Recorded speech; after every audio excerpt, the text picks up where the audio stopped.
کریم کی حمد و ثنا کے بعد تاجدار کائنات امام الانبیاء جناب محمد مصطفیٰ صلی اللہ علیہ وآلہ وسلم کی بارگاہ اقدس و انور میں ہدیہ درود و سلام بصد ادب و احترام عرض کرنے کے بعد انتہائی واجب القدر والاحترام برادران اسلام، دوستوں، بزرگوں، اللہ کریم کے خاص کرم، اس کی رحمت اور اس کی توفیق سے نماز جمعہ کی ادائیگی کے لیے ہم سب حاضر ہیں۔ دعا ہے رب کریم سب مسلمانوں کی حاضری اپنی پاک بارگاہ میں قبول فرما، اور اللہ پاک ہم سب کو زندگی کی آخری سانس تک اپنی بندگی اور اپنے محبوب کی اطاعت کی توفیق عطا فرمائے، آمین ثم آمین۔ قرآن مجید کی آیات بینات جن میں لفظ ربنا ہے، ان کے متعلق خطبات جمعہ کا موضوع چل رہا ہے۔ توجہ فرمائیے، اس سورہ ابراہیم آیت نمبر 38 پارہ نمبر 13، اس سے پچھلی آیت میں جس کے متعلق ہم نے چند احکامات پچھلے جمعے میں ذکر کیے تھے، اس میں بھی لفظ ربنا 2 مرتبہ ہے، پھر اس آیت میں بھی لفظ ربنا ہے، اس سے اگلی آیت چھوڑ کے اس سے اگلی آیت میں بھی پھر لفظ ربنا ہے، پھر اس سے اگلی آیت میں بھی لفظ ربنا ہے۔ تو یہاں اکثر آیتیں اکٹھی ہیں جن میں لفظ ربنا ہے، تو یہ آیت نمبر 38 ہے جو خطبے میں تلاوت کی۔ فرمایا ربنا، اے ہمارے رب۔ یہ ابراہیم علیہ السلام اللہ کی بارگاہ میں عرض کر رہے ہیں۔ بسم اللہ، ربنا، اے ہمارے رب، انک تعلم، بے شک تو جانتا ہے،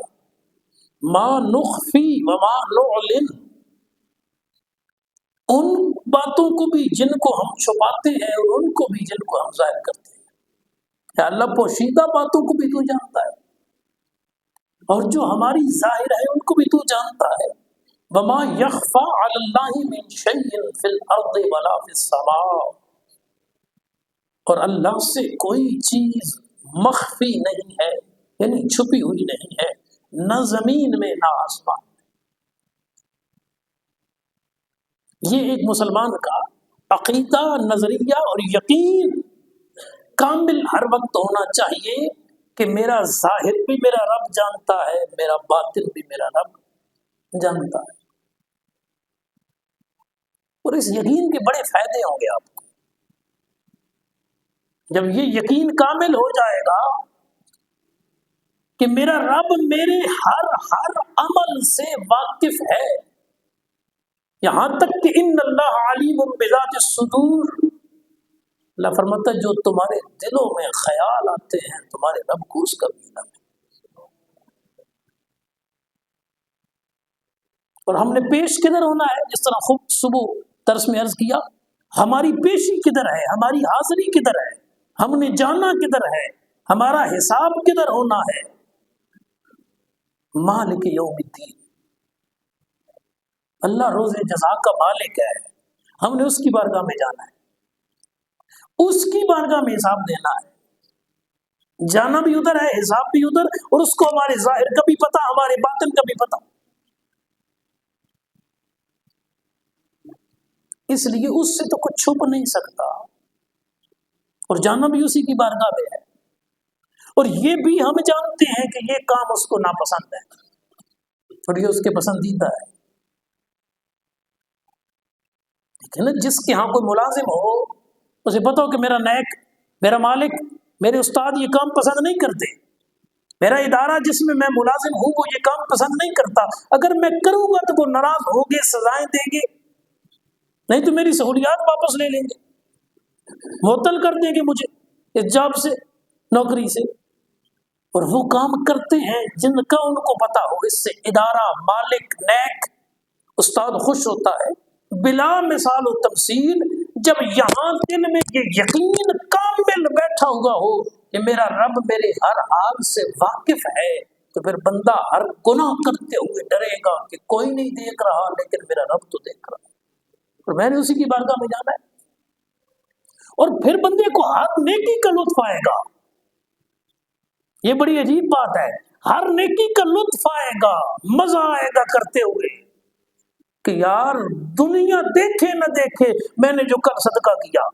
میں نے جو رات کو اٹھ کے نماز پڑھی, کسی کو پتا چلے یا نہ چلے, میں نے جس کی بارگاہ میں سجدہ ریزی کی ہے وہ میرا رب تو جانتا ہے کہ یہ میرا بندہ رات کو اٹھا ہے, اس نے قرآن پڑھا ہے, یہ مصلی پہ آ کے بیٹھ گیا ہے. جب عموماً لوگ یہ شکوہ کرتے ہمیں نظر آتے ہیں, آپ کو بھی ملے ہوں گے ایسے احباب, وہ کیا کہتے ہیں؟ وہ کہتے ہیں حضرت میں جس کے ساتھ بھی بھلائی کرتا ہوں وہ میرے ساتھ بھلائی نہیں کرتا, میں جس سے بھی بھلائی کرتا ہوں وہ میرے ساتھ برائی کرتا ہے, میں لوگوں سے بڑا اچھا کرتا ہوں لیکن وہ مجھ سے اچھا نہیں کرتے. تو آج سے یہ یقین کامل کر لیں کہ اگر تم نے اچھا کیا ہے نا تو اچھے کا بدلہ میرے رب نے برا رکھا ہی نہیں, اس نے اچھائی کا بدلہ اچھائی رکھا. ہاں دیر سویر ہو جاتی ہے جی, بسا اوقات گھر والے ہی بات نہیں مانتے بندے کی, آپ اچھائی کرتے ہیں ان کی, اچھا مشورہ دیتے ہیں وہ نہیں مانتے, بہن بھائی نہیں مانتے, رشتہ دار نہیں مانتے, لیکن ایک وقت آتا ہے انہیں احساس ہو جاتا ہے کہ بندہ یہ ٹھیک تھا یار جی, اس نے صحیح مشورہ دیا تھا. تو ایک تو یہ یاد رکھیں کہ اچھائی کا بدلہ اچھائی ہی ہے. هل جزاء الاحسان الا الاحسان, اللہ پاک فرماتا ہے کہ احسان کا بدلہ احسان کے سوا کچھ ہو ہی نہیں سکتا, بھلائی کا بدلہ بھلائی کے سوا کچھ ہو ہی نہیں سکتا, اس کا الٹرنیٹ نہیں ہے, متبادل ہی نہیں ہے. بھلائی کریں گے تو بھلائی ہوگی, یا تو وقت لگے گا, وقت لگے گا, یعنی آپ نے جو بھلائی کی آپ کے آن دا سپاٹ موقع پر ہی میرے ساتھ بھلائی ہوئی, یہ ضروری نہیں ہے 6 مہینے سال بعد. اور یار یہ ہے کہ یہاں دنیا میں بھلائیاں کرتے جائیں اور آخرت میں ان کا صلہ لیتے جائیں, ملے گا ضرور, کیونکہ قرآن کہتا ہے انا لا نضيع اجر من احسن عملا, فرما ہم کسی مومن کا اچھا عمل ضائع کرتے ہی نہیں, رب مومن کی اچھائی ضائع ہونے ہی نہیں دیتا. نیکی مٹتی نہیں ہے, گناہ مٹتا ہے. قرآن کہتا ہے ان الحسنات یذہبن السیئات, بے شک نیکیاں گناہوں کو لے جاتی ہیں. اس کا مطلب ہے گناہ مٹتا ہے, نیکی مٹتی نہیں, نیکی قائم رہتی ہے. نیکی میں اللہ نے یہ قوت رکھی ہے کہ اللہ نے نیکی کو ظلمت اندھیرا نہیں بنایا, اللہ نے نیکی کو منور و روشن بنایا. اللہ اکبر, نیکی نور ہے, نیکی روشنی ہے جی. اس لیے حدیثوں میں نماز کو بھی نور کہا گیا, بعض روایتوں کے مطابق کہ نماز قبر کا نور ہے, یہ قبر کا چراغ ہے. تو زندگی میں نمازیں قائم رکھتے ہوں گے وہ قبر میں جائیں گے, ظاہر اندھیرا ہوگا, نماز والی نیکی نور بن کے آئے گی تو مومن کی قبر اندر سے جگمگ. نیکی کو کمزور نہ سمجھا کر. اور یہ بھی میں عرض کر دوں, ضمن جملہ آ گیا ہے یہ, اگر نیکی کمزور نہیں ہے تو پھر نیک بندہ بھی کمزور نہیں ہوتا. تمہیں بابا ضعیف نظر آئے جی, تمہیں نمازی غریب نظر آئے کہ کپڑے بڑے میلے کو چلے ہیں, تمہیں کوئی تہجد گزار قرآن پڑھنے والا حدیث پڑھانے والا جن کی زندگیاں 40 سال 50 سال یہ کہتے ہوئے گزر گئی قال اللہ تعالی قال رسول اللہ صلی اللہ علیہ وسلم, اگر نیکی کمزور نہیں ہے, اگر نیکی اندھیرا نہیں ہے تو نیک بندہ بھی کمزور نہیں ہے, اس کی بڑی پاور ہے. ہاں کسی کو سمجھ آتی ہے اور کسی کو نہیں آتی, لیکن اللہ کے ہاں اتنی پاور ہے. والذین اوتوا العلم درجات, اللہ نے درجوں میں بلندی جن لوگوں کو دی ہے وہ لوگ ہیں جنہیں اللہ نے علم سے نوازا, یعنی مراد دین کا علم. اس لیے فرمایا قل هل يستوي الذين يعلمون والذين لا يعلمون, فرمایا کہہ دیجئے محبوب کیا علم والے اور وہ جن کے پاس علم نہیں ہے وہ برابر ہے؟ قل هل يستوي الذين يعلمون والذين لا يعلمون, کیا وہ لوگ جنہیں علم دیا گیا جو جانتے ہیں اور جو نہیں جانتے وہ برابر ہیں؟ نہیں. گرامی قدر سامعین ایسا نہیں, علم والے اور جاہل برابر نہیں ہوتے, علم والوں کے درجے بلند ہوتے ہیں. یہ قرآن کی نص ہیں, یہ قرآن کی آیتیں ہیں, یہ قرآن کا حکم ہے. تو نیکی طاقت والی, نیک بندہ طاقت والا, اور شریعت مطہرہ کے اندر اس یقین کا بڑا فائدہ ہے انسان کو کہ وہ یقین یہ کامل رکھے ہر وقت کہ میرا رب میرے عمل کو جانتا ہے، گناہ کرے گا تو ڈرے گا اگر یہ یقین کامل ہوگا ہر وقت۔ تصوف میں شریعت مطالعہ میں مختلف الفاظ ہیں۔ محاسبہ ایک لفظ ہے، اپنا حساب کرنا۔ اسی طرح مراقبہ ایک لفظ ہے، اپنے معاملات پر اپنی ذات پر توجہ کرنا، اللہ کی عبادت کے اندر توجہ کے ساتھ رہنا، یہ مراقبہ ہے۔ اس طرح کی استخارہ ہوتا ہے، آنے والے کسی معاملے میں اللہ سے مشورہ کرنا، یہ استخارہ ہے۔ صحیح بخاری میں حدیث ہے کہ جب کسی معاملے کے اندر تمہیں تردد ہو کہ یہ کریں یا نہ کریں تو پھر استخارہ کر لیا کرو، یعنی 2 رکعت نماز نفل پڑھ کے آپ سو جائیں، تو اگر وہ بہتر ہوگا تو آپ کا دل اس کی طرف مائل کر دیا جائے گا، یہ کام تمہارے لیے بہتر ہے۔ اور اگر وہ تمہارے لیے بہتر نہیں ہوگا نا تو پھر دل جو ہے نا وہ متذبذب ہو جائے گا، ذہن متذبذب ہو جائے گا،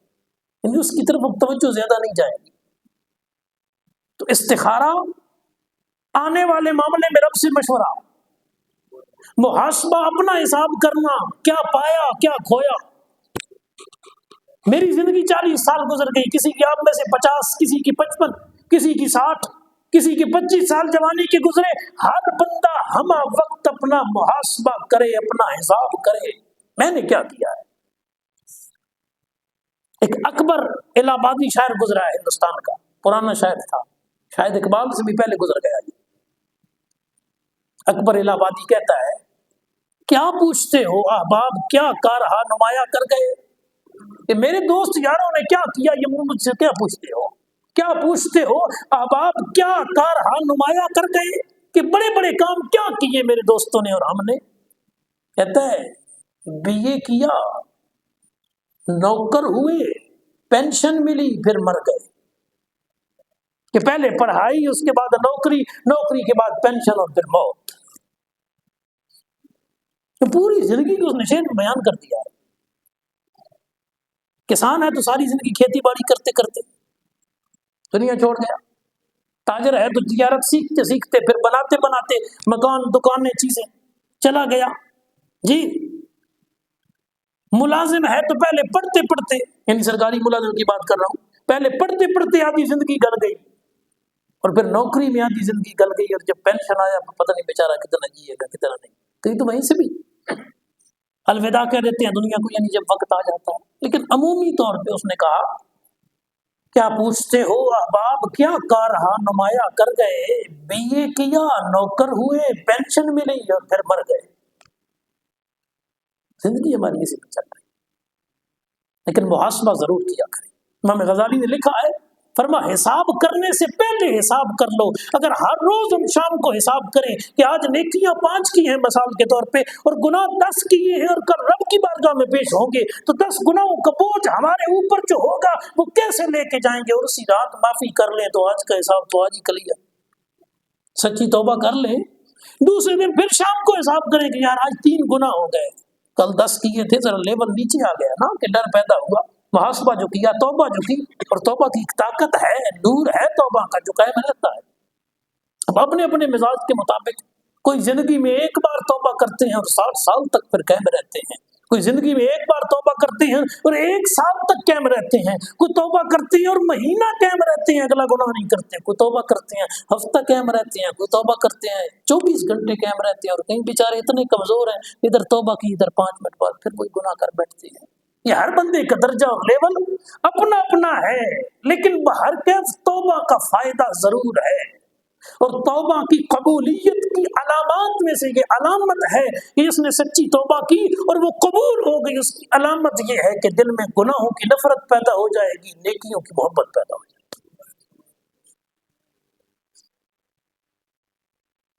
کہ جب صحیح معنوں میں توبہ ہوگی تو پھر دل میں گناہوں کی نفرت پیدا ہو جائے گی، یار کم مندر چھڑ دی، اور نیکیوں کی محبت پیدا ہوگی، یار یہ کرو یہ کرو یہ کرو۔ یعنی آپ اگر تھوڑا بہت نفسیات کو پڑھتے ہیں یا پڑھے ہوئے ہیں، کہ ہماری اصطلاح میں آپ نے کچھ منطق پڑھی ہے شریعت کی، تعلیم میں ایک کتاب ہے، ایک علم ہے منطق، جس طرح گرامر ہے، فلسفہ ہے، اور آپ کی دنیاوی علوم میں آپ نفسیات کہہ لیں اسے، اگر آپ نے کچھ نفسیات پڑھی ہے اور اس کو سمجھتے ہیں، نفسیات کی کتابیں پڑھی ہیں، یا آپ نے علم منطق کچھ پڑھا ہے اور اس کو سمجھتے ہیں، اور آپ پھر قرآن اور حدیث میں جو دین نے احکامات بتائے ہیں ان کو سامنے رکھیں اور پھر اپنی زندگی کو سامنے رکھیں، تو جن چیزوں کی قدرتی ہمیں ضرورت تھی نیچرلی، ہمارے لیے شریعت میں وہ غذائیں مقرر کی اور اکثر غذائیں ان میں سے سنت بنائی گئی، اکثر غذائیں ان میں سے سنت بنائی گئی۔ نبی کریم صلی اللہ علیہ وسلم نے، یہ موضوع نہیں ہے، میں ضمن بات عرض کر رہا ہوں، نبی کریم صلی اللہ علیہ وسلم نے اونٹ کا گوشت استعمال کیا ہے، نبی کریم صلی اللہ علیہ وسلم نے گائے کا گوشت استعمال کیا ہے، حضور نے خرگوش کا گوشت استعمال کیا ہے، حضور نے اکثر بکرے کا گوشت استعمال کیا ہے، اکثر صحابہ کے گھر حضور جاتے تو وہ بکرے کا گوشت نبی کریم صلی اللہ علیہ وسلم کی بارگاہ میں پیش کرتے، مرغی کا گوشت نبی کریم صلی اللہ علیہ وسلم کی سیرت میں ملتا ہے، حضور نے استعمال کیا ہے، سبزیوں میں کدو شریف نبی کریم صلی اللہ علیہ وسلم کی سیرت میں ملتا ہے، حضور نے استعمال کیا ہے، دودھ حضور نے نوش فرمایا ہے، پانی نبی کریم صلی اللہ علیہ وسلم اکثر نوش فرماتے، جی اکثر حضور پانی نوش فرماتے، پانی پیتے، نبی کریم صلی اللہ علیہ وسلم نے سادہ اور ستھرا لباس اپنی زندگی میں پہنا ہے، حضور نے رات کے وقت میں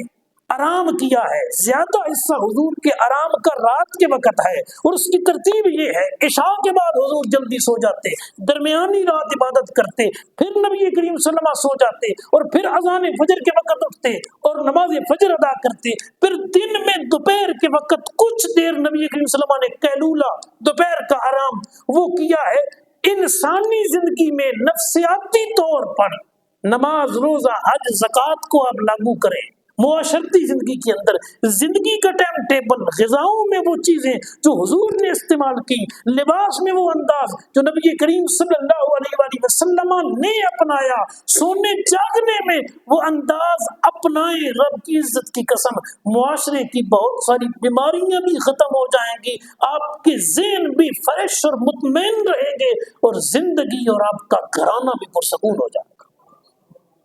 یہ نفسیاتی طور پہ آپ اگر ان چیزوں کو دیکھیں غور سے کہ یار یہ کیا ہے۔ نبی کریم صلی اللہ علیہ وسلم اکثر مسواک فرماتے، نمازوں کے ساتھ مسواک فرماتے، صبح اٹھ کے حضور مسواک فرماتے۔ آپ کی بہت ساری بیماریاں دانتوں کے ذریعے بنتی ہیں، یہ نہیں کہ دانت میلے ہوں تو دانت خراب ہے، بو آ رہی ہے، نہیں، ایک خاص قسم کا بیکٹیریا ہے، ایک جراثیم ہے، جو دانتوں کی صفائی نہ ہو وہ جراثیم بیکٹیریا بڑھتے ہیں، اور جب وہ بڑھتے ہیں وہ انسان کی قوت مدافعت پہ اثر کرتے ہیں، انسان کی اعصابی قوتوں پہ، وہ منہ کا بیکٹیریا انسان کی غذا کو ہضم کرنے سے روکتا ہے، وہ انسان کی شخصیت پہ اثر ڈالتا ہے، یا آپ نے اگر 2 دن مسواک برش نہیں کیا تو منہ سے سمیل آئے گی، آپ کو خود محسوس ہوگی کہ یار بڑی عجیب بات ہے، اور اگر آپ کو محسوس ہو رہا ہے جس کے پاس بیٹھے ہیں اس کو کتنا ہوگا، آپ کی پرسنالٹی ڈاؤن کر دے گا یہ عمل، اور اگر آپ کے منہ سے سمیل آتی ہے تو۔ کریم آقا نے فرمایا جس نے کچا پیاز یا کچا لہسن کھایا وہ ہماری مسجد میں نماز پڑھنے کے لیے نہ آئے۔ کیوں کہ کچا لہسن اور کچا پیاز کھایا جائے اور بعد میں الائچی وغیرہ نہ کھائی جائے، یعنی منہ کی مکمل صفائی نہ کی جائے تو اس کی بو آتی ہے، اس کی بو آئے گی نماز میں۔ اللہ اکبر، چاہے امام صاحب ہیں، چاہے آپ کے محلے کے کوئی ڈاکٹر صاحب ہیں، چاہے کوئی زمیندار صاحب ہے، چاہے کوئی آپ کا بہت معزز بندہ ہے لیکن آپ کے ساتھ کھڑا ہے، منہ سے بو آ رہی ہے، دلی طور پہ تو گھن ہوگی نا، آپ کو نفرت دل میں تو پیدا ہوگی، ظاہراً چلو نہیں کہیں گے حضرت صاحب مسواک تو کر کے آئیں، بڑی مشکل ہوتی ہے، کبھی کبھی اتفاق ہو جاتا ہے، جو بندے ریگولر سگریٹ پیتے ہیں نا، مسئلہ سمجھانے کے لیے عرض کر رہا ہوں، ریگولر سگریٹ پیتے ہیں اور وہ اچھے طریقے سے وضو نہ کریں، مسواک نہ کریں تو نماز میں ان کے ساتھ کھڑا ہونا مشکل ہو جاتا ہے۔ ریگولر سموکر ہیں جو، کیونکہ ہر وقت سموکنگ کرتے ہیں نا، تو ان کے منہ سے وہ سگریٹ کی بو آتی ہے، نماز میں ساتھ نمازی کھڑا ہو جائے تو ایسے لگتا ہے کہ یار ابھی بھی سگریٹ پی رہا ہے۔ نبی کریم صلی اللہ علیہ وسلم نے کتنا حسین طریقہ دیا، فرمایا گھر میں تو اکیلے تھے، بازار میں دکان پہ تو اکیلے تھے، اب مسجد میں آنا ہے، بہت سارے نمازی ہونے ہیں، ایسی چیز کھا کے ہی نہ آنا جس سے بو آئے۔ ایک وجہ تو اس کی یہ ہے چونکہ خاص فرشتے ہیں جو مسجد میں آتے ہیں بطور خاص نماز کے وقت۔ صحیح بخاری میں ہے، نبی اکرم صلی اللہ علیہ وسلم نے فرمایا جب امام برالضالین کہے تو اس کے ساتھ آمین کہو، اس وقت فرشتے بھی آمین کہتے ہیں، جس کی آمین فرشتوں سے مل گئی اللہ اس کے پچھلے گناہ معاف کر دے۔ وہ خاص فرشتے ہوتے ہیں جو مسجد میں آتے ہیں، ان کا مزاج بڑا نازک ہے. اب منہ میں سمیل لو نا بو ہو کچے لہسن کچے پیاز کی، یاد رکھیں یہ کچے کی آتی ہے اس لیے وہ لفظ استعمال کر رہا ہوں. سالن میں تو پکا ہوا روزانہ کھاتے نہیں ہم، اس کی بو نہیں آتی. کچے آپ پیاز کھا کے آ جائیں نا، سلاد وغیرہ میں جیسے استعمال کرتے ہیں، کچے لہسن کی 3-4 ڈلیاں آپ لے کے آ جائیں تو وہ آتی ہے سمیل. اب اس کو زائل کرنا، تھوڑا سا اوپر سے گڑ کھا لیں، الائچی 5-7 منٹ منہ میں رکھیں، اس کو چوستے رہیں، نہیں تو اچھے طریقے سے مسواک کر لیں، ٹوتھ برش آپ کے گھر میں موجود ہے وہ کر لیں جی. پھر نماز کے لیے مسجد میں آئے. ایک تو وہ فرشتے چلے جاتے ہیں، اور دوسرا انسان کی طبیعت، نفسیات اور انسان کی شخصیت پہ بھی اثر آتا ہے. اچھا اب اس کی دوسری سمت دیکھیں، نبی کریم صلی اللہ علیہ وسلم کی سنت ہے خوشبو لگانا، اور چونکہ اس وقت عطر ہوتا تھا، نبی کریم صلی اللہ علیہ وسلم نے اکثر عطر استعمال فرمایا ہے. حالانکہ صحابیات اور صحابہ کو جیسے خوشبو چاہیے ہوتی تھی وہ در مصطفیٰ پہ آتے اور کملی والے اپنا پسینہ شیشی میں ڈال کے انہیں عطا کرتے. وہ جس گھر میں لے کے جاتے اور حضور کے پسینے کو بطور خوشبو استعمال کرتے، مدینہ کی دھرتی پہ وہ گھر خوشبوؤں والا گھر مشہور ہو جاتا. امام قسطلانی نے لکھا ہے، صحابہ کہتے ہیں جس دن حضور سے ملاقات نہ ہوتی اور ہم نے دیکھنا ہوتا کہ اب کا حبیب کہاں ملے گا، تو ہم مدینے کی وہ گلی ڈھونڈتے جس گلی سے خوشبو آ رہی ہوتی تھی، کیونکہ حضور جس گلی سے صبح گزرتے تھے شام تک خوشبو آتی رہتی تھی. زمین سے آسمان تک، مکان سے لامکان تک ہے، کہاں کھولی تھی زلفیں یار نے خوشبو کہاں سے کہاں تک. اللہ اکبر. حضور جہاں سے گزرتے وہاں سے خوشبو، حضور کے پسینے کو لوگ لے جاتے ان کے پاس خوشبو، جس جگہ پہ حضور بیٹھے وہ جگہ خوشبودار ہو جاتی. حضور جس جگہ پہ بیٹھتے وہ جگہ خوشبودار ہو جاتی، لیکن اس کے باوجود حضور خوشبو لگاتے. بات سوچنے والی تو ہے نا. جس کا وجود منور، جس کا وجود معطر، جس کے پسینے میں خوشبو، جو جہاں سے گزرے گلیوں میں خوشبو، جو ہستی جہاں بیٹھے وہاں خوشبو، اس کو پھر خوشبو لگانے کی ضرورت. کملی والے کا عمل ہے، امت کے لیے رحم ہے، کرم ہے، فیض ہے. ان کے پسینے میں تو خوشبو تھی، آپ کی اور میرے میں تو بو آ سکتی ہے نا. ان کے تو ذات میں خوشبو تھی. ہم تو جب کام کاج کر کے آئے، ورکشاپ کی چیزیں ہاتھوں پہ لگی ہوں، تیل ڈالے موٹر سائیکل میں، کوئی ایسا کام کرے جس سے چونا وغیرہ ہاتھوں پہ لگے، وجود گرمی کی وجہ سے پسینے سے شرابور ہو، کپڑے 4-5 دن نہ بدلے، میلے کو چلنے ہو، تو ممکن تھی کہ بو آتی. حضور نے وہ سنت جاری کی، فرما خوشبو لگا لینا یار کی سنت کے لے، تمہارے جسم کی بو بھی ختم ہو جائے گی، مصطفیٰ کی ادا پہ عمل بھی ہو جائے گا. اب آپ دیکھ لیں، خود لگا کے یا کسی کی لگی ہوئی ہو، خوشبو والا بندہ آپ کو ملے اور ایک پسینے والا ملے، دونوں آپ کے تکڑے اچھے دوست ہیں. ایک کو پسینہ آیا ہوا ہے، جسم سے بو آ رہی ہے، اور ایک کو پسینہ آیا بھی تھا تو اس نے خوشبو لگائی ہے، کپڑے اس کے صاف ستھرے ہیں. دونوں کو ملے تو وہ خوشبو والا جو بندہ ہے نا، اس کو ملیں گے تو آپ کو تازگی محسوس ہوگی، ذہن آپ کا کھلے گا، ذہن معطر منور ہوگا. اور چونکہ مسجد میں کام رب کی عبادت والا ہے، لہذا شریعت کا قانون یہی بنا کہ آگے پیچھے نہیں بھی لگاتے نا تو جمعے والے دن تو سنت سمجھ کے لگا لیا کرو. خوشبو لگا کے آؤ، ذہن تازہ ہوگا، عبادت پر سکون کرو گے. کوئی ملے گا تو اس کا دماغ معطر اور منور ہوگا جی. تو سجنا کولے تھے ٹائم جا کوئی جی. تو میں نے ایک دوست کو کہا، محبت کرنے والے ہیں نا دوسرے کے، پر کبھی کبھی ایسی گفتگو ہو جاتی ہے، تو میں نے اسے کہا بھائی یار آپ نا بیٹھو ادھر، بزرگ کو کرسی دو، اوپر سے لے لو کمرے سے، وہ بار بزرگ ہیں ان کو کرسی دیں. گرامی کا حضرات توجہ. تو میں نے اسے کہا بھائی یار نا ہر جمعے پہ آپ اس وقت پہنچتے ہیں جب میں عربی والا خطبہ دے رہا ہوتا ہوں جی. بہت سارے ایسے نمازی ہیں جن کو میں نظر کو نہیں آتا جمعے والے دن، لیکن مجھے بہت سارے نظر آ جاتے ہیں، یعنی جو پیچھے آتے ہیں آخر پہ وہاں پہ بیٹھے تو اس وقت جماعت ہو رہی ہوتی ہے، جماعت کے بعد پھر ہمارے سنتے پڑھنے تک یار لوگ تو بہت سارے گھر پہنچ جاتے ہیں اپنے کام کاج میں، لیکن وہ خطبہ دے رہے ہوتے ہیں تو آنے والے جو دور تک نظر جاتی ہے. ٹھیک ہے، تو کون کون آیا بیٹھا ہے، کدھر کدھر بیٹھا ہے. تو میں نے کہا یہاں ہر جمعے ہی اس وقت آتے ہیں جب میں عربی والا خطبہ دے رہا ہوتا ہوں. کہنے لگے استاد جی بندے زیادہ ہیں، بندے زیادہ ہیں گھر کے جمعہ پڑھنے والے، تو پھر ساروں نے تیاری کرنی ہوتی ہے نا، تو اس لیے وہ بھائی تیاری کرتے کرتے نا، بھائی ایک غسل کے لیے گیا، وضو کے لیے گیا، ٹھیک ہے،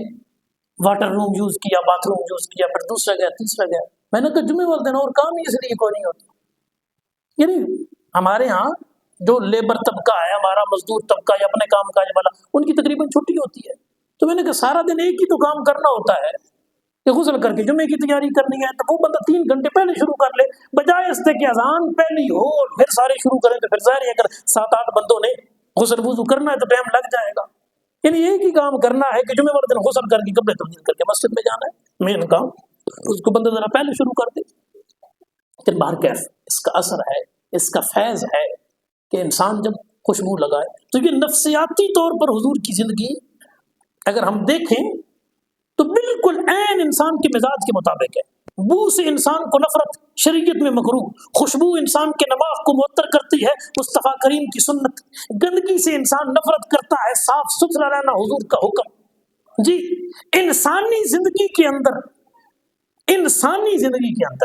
یہ بالکل واضح بات ہے۔ اب جدید سائنس کو بھی آپ لے لیں تو آپ کو یہ بات بالکل واضح مل جائے گی۔ انسانی دماغ، اس کا جو سسٹم اللہ پاک نے بنایا ہے، یہ کتنا لوڈ کیسے لے سکتا ہے۔ جی پیچھے جائیں تو آپ کو یہ واقعات کو بہت کم ملیں گے۔ اب آئے دن ہسپتالوں میں برین ہیمریج کے واقعات، نیرو سرجن کے پاس مریضوں کی کثرت، ذہنی ٹینشن، یہ صرف پاکستان کا نہیں، یہ یورپ کا بھی مسئلہ ہے۔ آپ کے ہاں یہ باہر بھی مسئلہ ہے، صرف یہاں پہ نہیں ہے کہ یہ مسئلہ آپ کو درپیش ہے۔ ذہنی ٹینشن، اس کی وجہ سے حادثات، وہاں کا بی پی اپ ہو گیا جناب، اس کی موت واقع ہو گئی۔ شریعت نے اس کا جو بہترین سے بہترین نظام دیا ہے وہ یہ ہے کہ نبی کریم صلی اللہ علیہ وسلم نے اپنی طبیعت کو کنٹرول کرنے کا بندے مومن کو حکم دیا ہے۔ ایک صحابی آیا بخاری شریف میں، عرض کیا رسول اللہ مجھے کوئی نصیحت فرمائے جو میری زندگی پوری کے لیے قابل عمل بن جائے۔ فرمایا لا تغضب، غصہ نہ کر۔ اس نے پھر کہا سونا نبی کو نصیحت کریں، فرمایا لا تغضب او کما قال علیہ السلام، غصہ نہ کر۔ اس نے تیسری مرتبہ پھر کہا، فرمایا غصہ نہ کر۔ اس نے کہا آقا کچھ اور ہی بتا دیے۔ فرمایا اے سانپ لے تیرے واسطے کافی۔ ٹھیک ہے، اکثر ہمارے معاملات غصے کی وجہ سے پریشان کون ہوتے ہیں، اور قرآن نے کامل لوگوں کی صفات بیان کرتے ہوئے فرمایا والکاظمین الغیظ، یہ جنتی لوگوں کی علامتیں ہیں۔ اب 5ویں پارے میں 4تھے پارے میں ملاحظہ فرمائے سورہ آل عمران میں والکاظمین الغیظ، فرمایا جو جنتی لوگ ہیں نا ان کی علامت یہ ہے کہ غصے کو پی جاتے ہیں۔ نفسیاتی چیز دیکھیں، اب معاشرے کے اندر جو بندہ زیادہ غصیلا بڑکیلا ہوگا، ہر گل تے ڈانگ چا لیندا، تلے تو لے کے اوتے تائیں کس لیول دا ہوسی، دفتر وچ ہوسی، مسجد وچ ہوسی، امام ہوسی، مقتدی ہوسی، ڈاکٹر ہوسی، لوگ اکثر یار بندہ دا بڑا قابل ہے پر بولن دی، اور جس لیول کا ہو جی۔ اور اگر کوئی پولیس میں ہے، کوئی فوج میں ہے، کوئی ڈاکٹر ہے، کوئی امام خطیب ہے، کسی شعبے کا ہے، مزاج اس کا اچھا ہے نا، لوگ کہیں گے یار اس بندے کو پوی ہے نا، دل کرے دا تھوڑی دیر پر یار مزاج بڑا اچھا ہے۔ اس لیے شریعت نے مزاج بدلنے کا حکم دیا۔ اور جملہ کیا ہے قرآن کا؟ فرما والعافین عن الناس، وہ جو جنتی لوگ ہیں غصے کو پی جاتے ہیں اور لوگوں کو معاف کر دیتے ہیں۔ اللہ نے محبوب کریم کی عظمت کو بیان کرتے ہوئے فرمایا کہ محبوب کریم یہ جو آپ کا مزاج ہے نا، اس کو ہم نے آپ کے لیے نرم بنایا ہے، آپ کے غلاموں کے لیے، اور محبوب یہ تیرے مزاج کی نرمی کا اثر ہے کہ غلام تیرے ارد گرد دائرہ بنا کے بیٹھتے ہیں۔ لنفضوا من حولک فاعف عنہم واستغفرہم، محبوب معاف بھی کیجئے انہیں، جی معافی بھی دیجئے، استغفار بھی کیجئے ان کے لیے۔ یہ بھی نفسیاتی طور پہ بھی آپ دیکھیں تو آپ کو یہ بات واضح پتہ چلے گی کہ معاف کرنے والے لوگوں کی عزت بڑھتی ہے، اور حدیث کے تو صریح الفاظ ہیں، فرمایا صدقہ کرنے سے مال کم نہیں ہوتا اور معاف کرنے سے عزت نہیں گھٹتی، بڑھ سکتی ہے گھٹ نہیں ہوتی۔ اللہ اکبر، کو معافی مانگ لے اس کی بھی کم نہیں ہوگی، اور جو معاف کر دے اس کی بھی کم نہیں ہوگی۔ تیسری علامت، پہلی غصے کو پی جاتے ہیں جنتی لوگ، والکاظمین الغیظ، دوسرا والعافین عن الناس، لوگوں کو معاف کرتے ہیں، اور تیسری علامت فرمایا واللہ یحب المحسنین، جو لوگ ایسا کام کرتے ہیں نا ان سے اللہ محبت کرتا ہے، رب انہیں پسند کرتا ہے۔ محسنین کو، احسان کرنے والے کو مراد نیکیاں کرنے والے ہیں، یعنی جنتی لوگ دنیا میں اعمال صالحہ کرتے ہیں، نیکیاں کرتے ہیں، خیر کی باتیں کرتے ہیں۔ اب یہ جو مختصر سا کمپیریزن دنیاوی زندگی میں اور دینی زندگی میں ہم نے اختصار کے ساتھ عرض کیا، اس آیت کی بنیاد پر کہ ربنا انک تعلم ما نخفی وما نعلن، اے ہمارے رب بے شک تو ان باتوں کو جانتا ہے جن کو ہم چھپاتے ہیں اور جن کو ہم ظاہر کرتے ہیں، کہ ہمارا یہ یقین کامل ہو جائے ہر وقت کے لیے کہ ہمارا رب ہمیں دیکھ رہا ہے۔ اگر ہم گناہ کریں گے پھر بھی دیکھ رہا ہے، نیکی کریں گے پھر بھی دیکھ رہا ہے، اور ہم نے جانا کدھر ہے؟ روزانہ جو نماز میں پڑھتے ہیں مالک یوم الدین، یا اللہ تو روز جزا کا مالک ہے، جانا ادھر ہے۔ یہاں آڈٹ کسی کلرک نے نہیں کرنا کہ آپ اوپر نیچے کروا لیں گے جی، یہاں کمپیوٹر کی ایک ورڈ چینج کرنے سے آپ کا نظام تبدیل نہیں ہو جائے گا۔ قرآن کہتا ہے کرامن کاتبین یعلمون ما تفعلون، وہ معزز رب کی طرف سے لکھنے والے فرشتے ہیں جو لکھ رہے ہیں جو کچھ تم کرتے ہو۔ نہ بھائی، یہ اس کیمرے کی ریکارڈنگ نہیں ہے جو خدا نخواستہ ڈیلیٹ ہو جائے گی جی، یہ وائرس آ جائے گا، کمپیوٹر سے ڈیٹا اڑ گیا، یہ کسی بندے کے پاس تمہاری زندگی کی رپورٹ نہیں ہے کہ وہ ادھر ادھر خرد برد کر دے گا، یہ رب کریم کی بارگاہ میں تم نے پیش ہونا ہے۔ معزز فرشتے لکھنے والے ہیں، وہ لکھ رہے ہیں، مالک کتنا کتنا لکھ رہے ہیں۔ فرما فمن یعمل مثقال ذرۃ خیرا یرا ومن یعمل مثقال ذرۃ شرا یرا، فرما ذرہ جتنی بھی تم نے نیکی کی نہ تو اپنی آنکھوں سے دیکھو گے میدان محشر میں جب آؤ گے، اور ذرہ جتنا تم نے گناہ کیا وہ بھی دیکھو گے۔ جب یہ یقین بیٹھ جائے یاروں ذہن میں کہ ہم نے ادھر جانا ہے اور ذرہ ذرہ وہاں پیش ہونا ہے، تو بہت سارے گناہوں سے ہم بچ سکتے ہیں، کہ جب یہ یقین ہو کہ یار یہ کام کروں میرا رب ناراض ہو جائے گا۔ اور اسی طرح نیکی کا لطف بھی تب آتا ہے جب یہ یقین ہو کہ میں جن کے لیے کر رہا ہوں وہ تو دیکھ رہے ہیں، پھر ریاکاری ختم ہو جائے گی ہمارے عملوں میں۔ جب یقین یہ آ جائے کہ میرا رب دیکھ رہا ہے جی، کوئی واہ واہ کرے نہ کرے، رب تو دیکھ رہا ہے کہ میں اس کی رضا کے لیے کر رہا ہوں۔ راتوں کو اٹھ کے نماز سے لے کر اللہ کی مخلوق کے ساتھ بھلائی تک، زکوٰۃ پیکج سے لے کر افطاری پیکج تک، گلیاں محلے میں لوگوں کی سیوریج کے معاملات سے لے کر ملکی معاملات تک، ملکی معاملات سے لے کر انٹرنیشنلی معاملات تک، اگر ہر مسلمان کا ذہن یہ بن جائے کہ میں نے مخلوق خدا کی بھلائی اس لیے کرنی ہے کہ میرے رب کا یہ حکم ہے اور اس نے راضی ہونا ہے، جب اس کو راضی کرنے کے لیے کرو گے نا تو مخلوق خود بخود تم پہ راضی ہو جائے گی، یہ وہ کرے گا۔ اس لیے جب انسان اس کے لیے عمل کرتا ہے تو اس کا لطف ہی اپنا ہے۔